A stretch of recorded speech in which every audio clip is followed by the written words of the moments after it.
In the last 3 episodes, we talked about Gnosis, in the idea that human beings can awaken to a reality beyond the world they normally perceive. But that raises an obvious question. The material world is not the highest reality, and who created it? One of the clearest Gnostic answers survives in an ancient Christian text called the Apocryphon of John, or the Secret Book of John, and its answer begins before the universe exists. At the highest level of reality is what the text calls the invisible spirit. This is the true God, not the old man sitting somewhere in the sky, not a physical being. The invisible spirit exists beyond matter, beyond time, beyond human description. From this ultimate source emerges a divine realm of spiritual beings called Aeons. One of the most important is Barbelo, the first great emanation of the invisible spirit. Together, these divine realities form the perfect spiritual world that later Gnostics call the Pleroma, the fullness. And among these Aeons is Sophia. Her name means wisdom, but Sophia does something that disrupts this perfect order. She attempts to produce something from herself without her divine counterpart. What emerges is incomplete, a being completely different from the perfect beings above. His name is Yaldabaoth. The text describes him symbolically as having the appearance of a serpent with the face of a lion. Sophia realizes that something has gone wrong and hides him away from the higher divine realm. And this is extremely important. Yaldabaoth cannot see where he came from. He does not know the invisible spirit. He does not know the Pleroma. He does not understand that realities infinitely greater than himself exist above him. But he possesses something powerful. When Sophia produced him, some of her divine power entered him. Using that stolen or inherited power, Yaldabaoth began creating. He begins producing subordinate beings called Archons. Archon simply means ruler or authority. He establishes rulers over the different levels of his cosmos and constructs a lower imitation of the divine world above.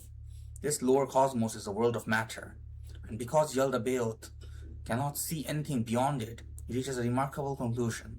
He declares that he is God, and that there is no God besides him. But in the Gnostic story, that statement doesn't prove his greatness. It proves his ignorance.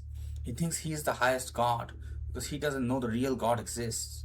This is why Yaldabaoth is called the Demiurge, the craftsman or creator of the material cosmos. But the story becomes even stranger when humanity appears. Yaldabaoth and the Archons become aware of an image of the higher divine human. They decide to imitate it, and they create Adam. They construct his form, but Adam cannot rise. The creation is lifeless. Meanwhile, Sophia wants a divine power trapped inside Yaldabaoth to be recovered. Through a divine plan, Yaldabaoth is persuaded to breathe his power into Adam. He does, and he makes a catastrophic mistake. Because the power he breathes into Adam ultimately came from Sophia, the divine power passes from the Demiurge into humanity. Adam awakens, and suddenly the rulers realize the being they created possesses something they do not fully control. Humanity now contains an element from the higher divine world. This is one source of the Gnostic idea usually called a divine spark. Your physical existence belongs to the material cosmos, but something within you originates beyond it. And according to the Apocryphon of John, the rulers become threatened when Adam displays an understanding greater than theirs. So the problem of humanity is not simply that we live in a material body. The problem is ignorance. We have forgotten where the divine element within us came from. And now the entire Gnostic system begins to make sense. The invisible spirit is the ultimate God. The Pleroma is a divine reality, the higher divine reality. Sophia is the Aeon, whose mistake leads to the appearance of the lower creator. Yaldabaoth, the Demiurge, constructs the material cosmos while falsely believing himself to be supreme.